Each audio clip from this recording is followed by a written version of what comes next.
Le système de surveillance, en fait, qui est en place à l'IHU, a l'innovation de base qui a permis son existence et l'explication de la sémantique derrière le mot syndromique, c'était le coup de génie de faire quelque chose basé sur des syndromes cliniques permettant de faire un screening large des agents pathogènes. Mais ensuite, avec l'apparition de le XXIe siècle de ce qu'on appelle la science syndromique, cette sémantique s'est un peu évoluée. Vous allez voir comment les choses ont évolué. Diapo suivante, on peut passer. Je peux faire avancer, bon, tu peux tout faire. OK. Bon, obligé de faire comme ça. Donc. Alors, la surveillance telle qu'elle est connue actuellement, en fait, elle a deux bras. Elle a un premier bras traditionnel qui est la surveillance historique, basée sur le fait de recueillir des données spécifiquement à des fins de surveillance. On oublie tout ce qui est fait, on fait des fiches spéciales, des SERFA, pour recueillir les données, permettant de faire les surveillances traditionnelles des mal déclarations obligatoires, des DST ou autres. Mais avec le XXIe siècle est apparu un autre type de surveillance qui, en fait, met des grandes oreilles. Le principe est d'utiliser, en fait, de réutiliser pour la surveillance des données qui, à l'origine, ne sont pas du tout produites pour ça. Et quelle que soit l'origine, médicale, paramédicale, voire domaine public, ce qui permet d'utiliser des données, y compris issues d'Internet. Mais ce qui est intéressant, donc la suivante, s'il te plaît, ce qui est intéressant pour nous, c'est qu'en fait, de fait, on disposait à l'IHU de données qui sont toutes les données de microbiologie qui sont générées par l'activité. Et l'idée est de faire de la surveillance syndromique en utilisant justement, à des fins de surveillance, des données purement d'activité. Vas-y, suivant. Et le résultat, c'est l'installation d'un système dont le rôle est un système d'espionnage en quelque sorte, dont le rôle est de récupérer des données d'activité venant de multiples sources, de façon à greffer des systèmes de surveillance dessus. Et voici comment marche le système actuel. Donc, le cœur du système, c'est l'Inter-Infection Data Warehousing and Surveillance. Le principe est d'utiliser principalement des données issues de l'activité des laboratoires de microbiologie. Donc, on a un axe principal d'aspiration de données. À cela, on complète par des données issues de certains automates, notamment des Malditoff, plus des données issues des systèmes d'information hospitaliers, notamment le PMSI pour la notion de décès. Et au total, on crée un gigantesque entrepôt de données. Oui, là, actuellement, il y a à peu près 6 millions de résultats de biologie pour 240 000 antibiogrammes, plus de 2 300 000 échantillons qui sont stockés là-dedans. Et plus d'1 million de Malditoff cliniques. Je ne parle pas de tous les autres qui sont derrière, mais uniquement ceux qui sont faits par la clinique. Et l'objectif est d'avoir ici une plateforme avec un traitement automatique des données par des robots, notamment des robots qui calculent l'effectif de surveillance, des robots qui calculent le dépassement de seuil d'alerte d'alarme épidémiologique, de façon à créer ensuite des différents tableaux de bord, des différents sous-systèmes. Historiquement, le premier, c'était épidémique, basé sur la biologie moléculaire et la virologie. On a complété avec un système de surveillance sur les des bactéries, sur la résistance bactérienne, encore plus récemment la surveillance des champignons, et puis en cours de développement, quelque chose qui est basé spécifiquement sur la surveillance des Malditoff. Diapo suivante. Le résultat, c'est de créer une forme au niveau activité. Là, je quitte la dimension matérielle pour la dimension humaine. En réalité, il s'agit de créer une espèce de hub d'activité, de surveillance, permettant de faire, certes, ce pourquoi le système est fait à l'origine, c'est-à-dire identifier des aberrations statistiques du signal disant « Ah, quelque chose, il y a une anomalie, j'ai plus de cas qu'attendu, qu'est-ce qui se passe derrière ?» Ça, c'est la mécanique classique. Et puis, s'il se confirme qu'il y a réellement un phénomène, eh bien, on peut transmettre les alarmes sous forme d'alerte à l'ARS ou au CLIN. De faire aussi, ce qui n'est pas tout à fait prévu au début, des investigations directement in silico, c'est-à-dire sur les données par des retraitements de données, des confrontations croisées de données, puisque c'est du syndromique d'origine, au sens de on prend tout et on identifie les bactéries, ben ça nous permet aussi de travailler pour la césure, de leur donner des indications sur les agents pathogènes que l'on trouve qui peuvent enrichir leur base de données. La césure, c'est la collection de microbes. Voilà. Alors, sous-produit intéressant, c'est que comme on surveille tout ce qui est fait au niveau de l'activité laboratoire, ben, ça peut aider pour la surveillance de la qualité de l'activité. Quand on voit des choses anormales surviennent, est-ce que l'anomalie est liée vraiment à un phénomène ou à une déviation de fonction de laboratoire? Ça permet aussi d'ajouter un peu de qualité. Et puis évidemment, puisqu'on a un entrepôt de données, l'intérêt, c'est de faire des études. Les études d'utiliser ces données, faire des études sur les résistances, population microbienne, et de créer des outils innovants en matière de surveillance. Diapositive, s'il te plaît. Alors, voici les exemples donc, de matériel de la surveillance. Les tableaux de bord. Hein. Je vous parlais des sous-systèmes épimiques, sous-systèmes balises. Voilà l'exemple tableau de bord tel qu'il survient.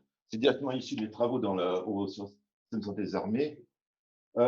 On a directement ici, vous voyez, on donne un coup d'œil et puis on voit très bien qu'il y a une anomalie, résultat positif. Tiens, on a quelque chose qui se passe avec les rhinovirus. On peut aller plus loin. Si on clique sur les icônes ici, on peut voir, on peut voir l'évolution du ciel, etc., etc. En matière de bactéries, vous voyez l'exemple de tableau de bord qu'on peut avoir, où on a à la fois l'agent pathogène, s'il est présent ou non dans la césure et combien il y a de souches présentes dans la base de données, ce à quoi on s'attendait, ce qu'on observe, et puis la dernière alarme pour voir un petit peu si plus fréquent ou que d'autres, s'il te plaît.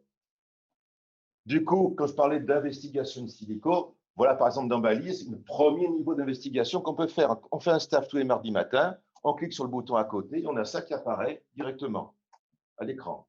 C'est l'évolution, la série temporelle du signal épidémiologique, donc de l'incidence. C'est une distribution géographique avec les données brutes, le réseau standardisé, et puis donc corrigé par population. Et ici, on a donc la possibilité de descendre plus loin. On a une liste, la base est pseudonymisée, donc on n'a pas eu tout l'identification des patients, mais on sait, patient à patient, quel âge, quel sexe, quel service, dans quel prélèvement et quel était l'antibiogramme de l'agent pathogène en question.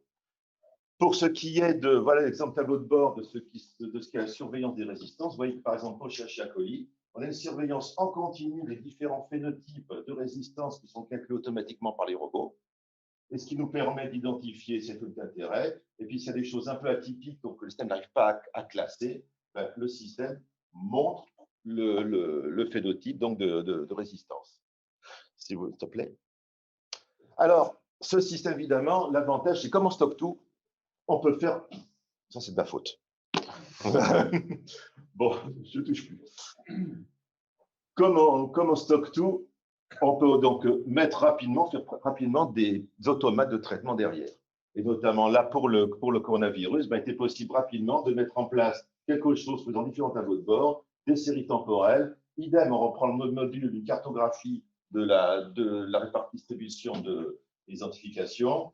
Ici, c'est première phase de faire un suivi temporel de l'incidence dans les différents arrondissements de Marseille, et voire même directement d'avoir en direct construit régulièrement les pyramides des âges en fonction des profils des patients. Vous voyez, pyramide des âges, des décès, hospitalisation à PHM autre, l'IHU et l'IHU en haut. Il y a des tas d'autres tableaux de bord qui existent. Le suivant, s'il te plaît. Alors, en résumé, le système existe dans sa forme actuelle. Il est plus ancien. Philippe Colson l'avait développé auparavant. C'est lui qui est à l'origine de tout ça. Et je ne fais que reprendre et approfondir, à développer. Information suite, ici. Pardon? Bon. C'est connu, ça on va en fait. OK. Il fonctionne dans sa dimension actuelle depuis 6 ans et demi. Ça représente quand même plus de 335 000 notifications bactériennes et de champignons. Vous voyez les statistiques. Vous voyez le top 10, en fait. On retrouve, top 5, pardon. Vous voyez bien Escherichia coli qui représente 21% des prélèvements, d'infiltration, pardon. Staph aureus, 16%, etc. Et le petit cinquième, Klebsiella pneumoniae, avec 6%. Pour les champignons, comme toujours, Candida albicans, qui prend quand même plus de la moitié des notifications. Et puis, les 4 petits derniers. En matière d'alarme, au total, le système, en 6 ans et demi, a identifié 273 agents semaines d'alarme. Et voici les espèces, avec une liste d'espèces qui ont fait l'objet d'alarme, les autres dedans pour les espèces non rares. Et pour les résistances, vous voyez qu'il y a 14 types de résistance sur 15 agents pathogènes qui sont surveillés systématiquement.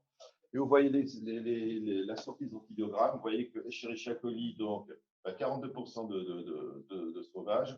Staph aureus, quand même, plus de 88% de sauvages. Vous voyez, et on a comme ça une surveillance globale des formes de résistance. La suivante, s'il te plaît. Alors, suite des investigations in silico, puisque le système est connecté et qu'il récupère les MALDI-TOF, pourquoi ne pas utiliser les MALDI-TOF pour en même temps aller plus loin, essayer de voir si quand on a une alarme, donc un surnombre de cas, ce surnombre est-il homogène ou bien est-il composé de sous-populations avec quel profil? En gros, est-ce qu'on peut identifier des sous-profils qui sont plus ciblés par ce surnombre? Des clones. On appelle des clones. Donc ici, voilà, par exemple, on prend pour la suite d'une alarme, on prend le sous-groupe d'individus avec une petite antériorité, et puis on regarde si elles se ressemblent. Et puis là, on voit qu'en effet, alors ça c'est une représentation, donc ceci, l'axe horizontal, c'est la distance protéomique des différentes souches qui ont été identifiées, et la couleur que l'on a, c'est la date d'apparition. Plus c'est chaud, donc plus c'est rouge, plus c'est récent. Et plus c'est bleu, donc plus c'est froid, plus c'est ancien. Et vous voyez, comme par hasard, ici, on a un ensemble d'individus, un ensemble de souches, qui sont dans un sous-arbre, et qui sont tous d'apparition récente. Donc, ça voulait dire que le surnombre, non seulement il y avait un surnombre, mais en plus de souches qui étaient coordonnées. Donc là, maintenant, on pouvait peut-être parler de clones à ce niveau-là. Alors, une autre façon de représenter, pour identifier ça, ça c'est ce que mes collègues appellent le carrière-mestre. En fait, c'est deux matrices. Celle du haut, c'est une distance temporelle. Pareil, plus c'est chaud, plus c'est récent, et plus c'est froid, plus c'est ancien. Et ça, c'est distance protéique. Plus c'est chaud, plus ils sont proches, et plus c'est froid, plus ils sont éloignés. Et on voit que s'il y a un cluster, ça fait un carré, parce que c'est chaud des deux côtés.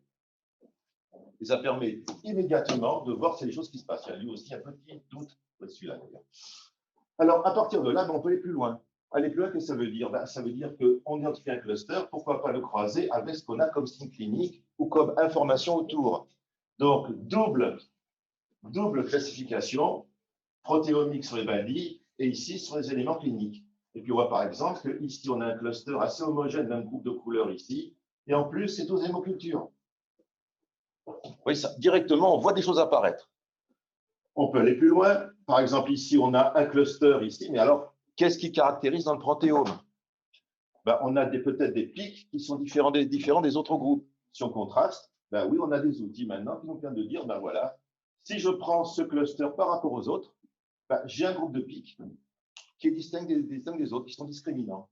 Et ces pics discriminants, puisqu'on a le poids moléculaire envisagé, pourquoi ne pas confronter à la base une IPROT, faire une recherche, et puis à ce moment-là, il peut, avec certaines incertitudes, près de 2 à 3 daltons d'incertitude, proposer la nature des protéines associées à ces pics, et ainsi peut-être identifier, comme c'était le cas, le type de souche, puisque c'est dans l'IPROT, on a ces protéines qui étaient caractérisées d'une certaine souche qui a été stockée dans la base. Diapo suivante, s'il te plaît. Alors, ça a permis d'aller plus loin en matière de recherche. Puisqu'on a une énorme collection de MALDI-TOF, pourquoi pas faire du big data dessus? Donc, on prend tout ça et on passe tout à la moulinette. Bon, on a quand même fait une petite limite, c'est-à-dire que j'ai limité pour des raisons de calculabilité à 15 000 spectres par espèce bactérienne. Mais le résultat, ça nous a permis quand même de sortir des concepts que personne ne connaissait avant, notamment la notion de panspectrum, MALDI-TOF. Donc, comme il y a plein de génomes, nous, on a introduit le concept de panspectrum, c'est-à-dire l'ensemble des pics qui pouvaient être observés dans une espèce bactérienne. Et au sein de ces pics, il y a certains pics qui caractérisent, que l'on trouve toujours, ceci, qu'on peut appeler le corps spectrum, et qui contiennent le tronc commun caractérisant l'espèce. Et ça permet de compléter, d'ailleurs, ce qui est fait avec l'identification. Quand on était plus loin, donc vous voyez ici, quand on est plus loin, on s'est rendu compte qu'en réalité, quand on prenait donc les plus fréquentes quand même, ben, que les spectres se divisaient en deux sous-groupes. Trouver un premier sous-groupe dans lequel on a quasiment tous les ions sur le corps spectrum, sur les pics d'espèces, et un deuxième groupe sur lequel les ions se disséminent un peu partout avec beaucoup de pics secondaires. Et comme par hasard, qu'est-ce qu'on découvre? Ben, que dans ce groupe-là, ce sont les spectres qui sont les plus durs à identifier au Malditov. La suivante, s'il te plaît. Alors, un autre exemple donc d'investigation in silico, c'était avec Jean-Marc. Donc, c'était en fait une alarme dans balise pour un Staphylococcus criticus. On a essayé de voir la courbe montrant bien qu'il y avait un souci au niveau des nombres, au niveau incidence. Quand on faisait la courbe, on s'est rendu compte qu'en effet, la courbe d'incidence était croissante depuis plusieurs années. Une petite exploration Malditov dessus, et en comparant Nice et Marseille, on a fusionné les deux bases, et puis on s'est rendu compte qu'en fait, on a les spectres de Marseille qui se distinguaient des spectres de Nice, et ici un mélange des deux, qui montrait avec une caractérisation de certaines protéines totalement différentes, montrant bien que sur un accroissement régional de Staphylococcus criticus, on avait spécifiquement quelque chose qui n'existait que sur Marseille, qui se développait dans Marseille. Vous voyez le genre d'investigation qu'on peut faire. Et la suivante. Alors, un autre type d'étude qui est en train d'être fait, puisqu'on a encore des big data, on a encore beaucoup de données, puisqu'on a 6 ans et demi de recul, pourquoi ne pas faire une étude globale de temporalité, de périodicité, de causion pathogène? Donc, on prend tout le monde, et puis on regarde, on fait de l'analyse systématique de périodicité des incidences, à la fois sur tout le monde, ou pour uniquement ce qui est nosocomial, puisqu'on fait la distinction, ou c'est communautaire. Nosocomial, hémoculture, urine, et en fonction de la tranche d'âge. Communautaire, pareil, en fonction de sa type de prélèvement, des tranches d'âge. Et de voir ce qui est périodique de ce qui ne l'est pas. Et là, on se rend compte que, vous voyez, en rouge, c'est tout ce qui est périodique. Vous voyez qu'en fait, il y a des périodicités qui apparaissent.